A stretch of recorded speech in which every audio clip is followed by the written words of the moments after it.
नमस्कार दोस्तों, स्वागत है आपका न्यूबन क्लासेस में। इस वीडियो में हम बात करने वाले हैं ब्लड ग्रुप के बारे में। ब्लड ग्रुप क्या होता है और कितने प्रकार का होता है, कैसे इसको निर्धारित किया जाता है। तो चलिए देखते हैं।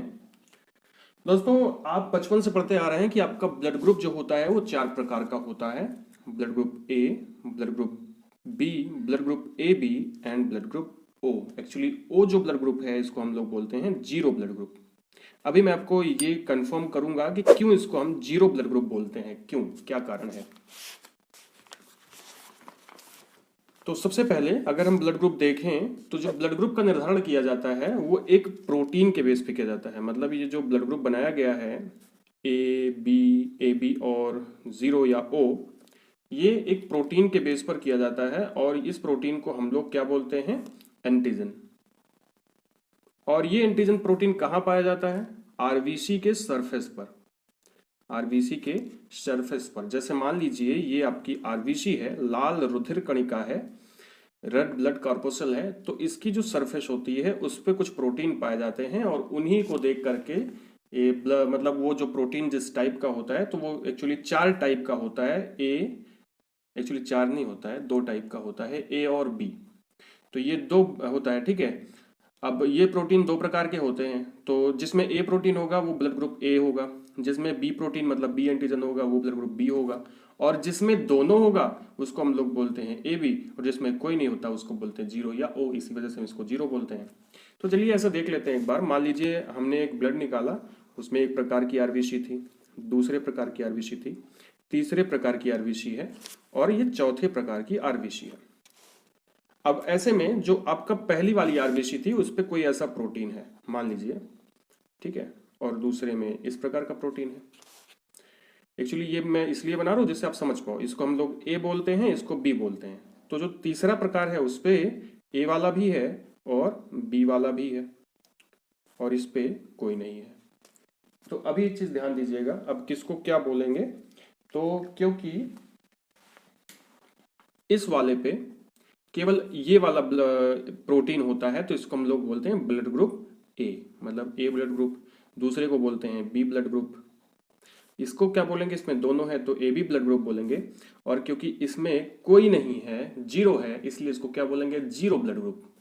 एक्चुअली जीरो ब्लड ग्रुप समझ में आया ना, कि इसको मैंने अभी आपको बताया कि कंफर्म करूंगा कि कैसे जीरो ब्लड ग्रुप बोलते हैं। तो इसीलिए बोलते हैं क्योंकि इस पर कोई भी एंटीजन नहीं प्रेजेंट होता है।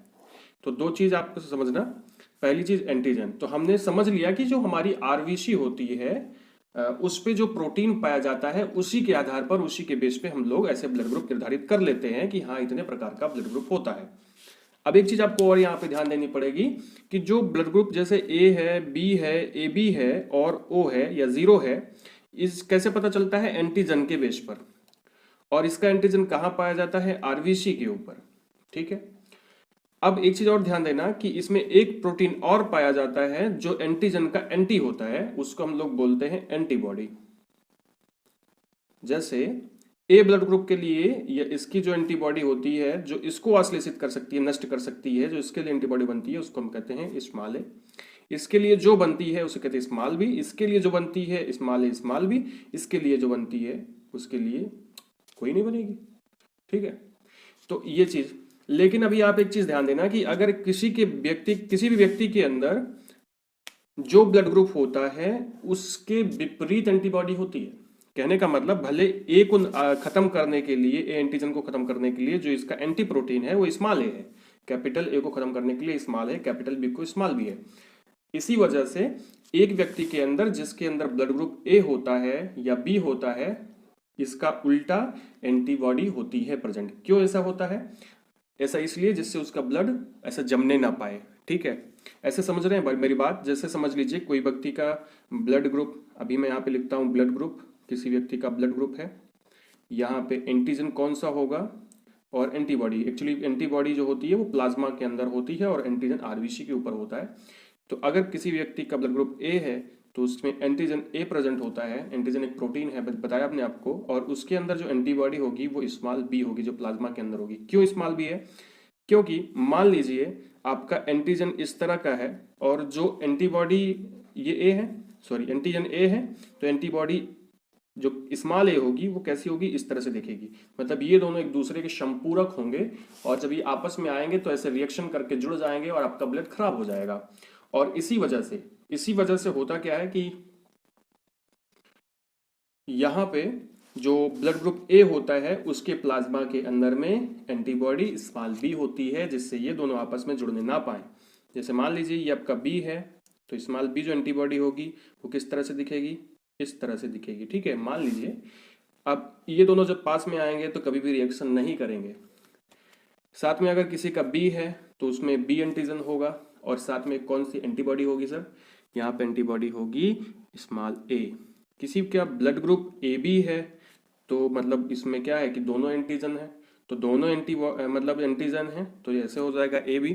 लेकिन यहाँ पे कोई भी एंटीबॉडी नहीं होगी, अगर बी आएगी तो बी से हो जाएगी, ए आएगी तो ए से जुड़ जाएगी, तो आपका ब्लड खराब हो जाएगा। तो इस वजह से प्रकृति ने इसकी प्लाज्मा में, जिसका ब्लड ग्रुप ए बी होता है उसके प्लाज्मा में कोई भी एंटीबॉडी नहीं होती, मतलब जीरो एंटीबॉडी होती है।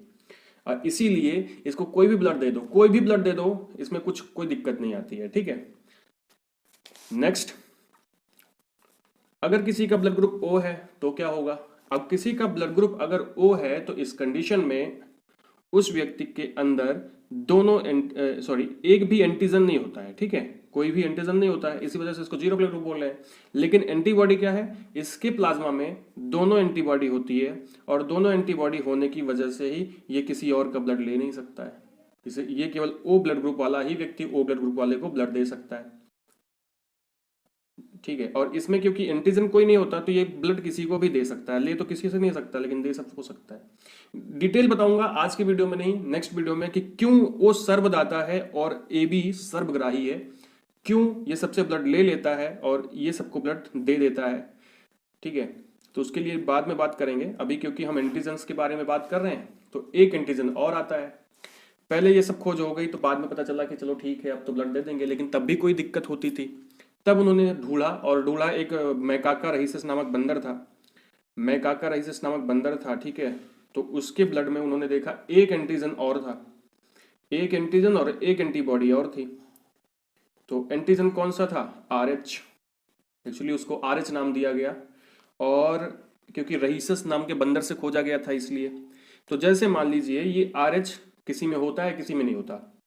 किसी के ब्लड में अगर RH एंटीजन होता है तो उसके प्लाज्मा में RH एंटीबॉडी नहीं होती है, लेकिन अगर RH एंटीजन आपके ब्लड में नहीं होगा तो याद रखना कि प्लाज्मा में RH एंटीबॉडी होगी।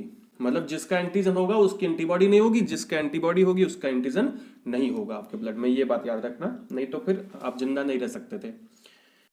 तो ये चीज होती है। अब एक चीज ध्यान देना कि मान लीजिए अगर आपके ब्लड में RH फैक्टर है, जिसको हम RH फैक्टर बोल रहे हैं, RH एंटीजन है, तो आपका ब्लड पॉजिटिव होगा, और अगर नहीं है तो नेगेटिव होगा। जैसे मान लीजिए मेरा ब्लड A है और मेरे अंदर A एंटीजन है और साथ साथ में RH फैक्टर भी आ गया, मतलब RH एंटीजन भी आ गया, तो हमारा ब्लड ग्रुप क्या हो जाएगा, A पॉजिटिव। और A है और इसमें कोई भी RH एंटीजन नहीं है तो हमारा ब्लड ग्रुप क्या होगा, A नेगेटिव। तो आपने सुना है ना कि ऐसे होता है, A पॉजिटिव हो, तुम्हारा ब्लड क्या है, A पॉजिटिव है, B पॉजिटिव है, AB पॉजिटिव है, और O या 0 पॉजिटिव है, या फिर A नेगेटिव हो सकता है, B नेगेटिव हो सकता है, AB नेगेटिव हो सकता है, O नेगेटिव हो सकता है। तो इतना बात समझ रहे हैं कि अगर पॉजिटिव है तो RH फैक्टर मौजूद है एंटीजन में और प्लाज्मा के अंदर कोई भी एंटीबॉडी ऐसे अतिरिक्त नहीं है, और अगर नेगेटिव है तो इसमें RH एंटीजन नहीं है, लेकिन प्लाज्मा के अंदर में क्या है, एंटीबॉडी है, किसकी, RH की। तो अभी आप मान लीजिए आप A नेगेटिव हैं और आप चाहें कि A पॉजिटिव से आप ब्लड ले लेंगे, तब भी नहीं ले पाएंगे। ठीक है, वो मैं नेक्स्ट वीडियो में सब कुछ क्लियर करूंगा इसके बारे में। अभी आप इतना ही समझिए कि एंटीजन एंटीबॉडी क्या होती है। तो अभी याद रखना कि एंटीजन वो प्रोटीन्स होती हैं जो कि RBC के ऊपर होती हैं, और एंटीबॉडी वो प्रोटीन्स होती हैं जो कि एंटीजन की एंटी होती हैं और प्लाज्मा के अंदर प्रेजेंट होती हैं ब्लड में। ठीक है, तो इतना ही इस वीडियो में, बाकी मिलते हैं नेक्स्ट वीडियो में और देखते हैं कि किस तरह से डोनेट करते हैं हम लोग ब्लड, और कैसे एक मतलब जो ब्लड होता है वो आश्लेषित हो जाता है और व्यक्ति की मौत हो जाती है, और कौन सा ब्लड किसको दिया जा सकता है किसको नहीं दिया जा सकता है। दोस्तों वीडियो देखने के लिए बहुत बहुत धन्यवाद। अगर वीडियो अच्छा लगा हो तो चैनल को सब्सक्राइब कर दीजिएगा, वीडियो को लाइक कर दीजिएगा और शेयर कर दीजिएगा अपने फ्रेंड्स के साथ। हमें इंस्टाग्राम पे फॉलो कर लीजिएगा। Thank you.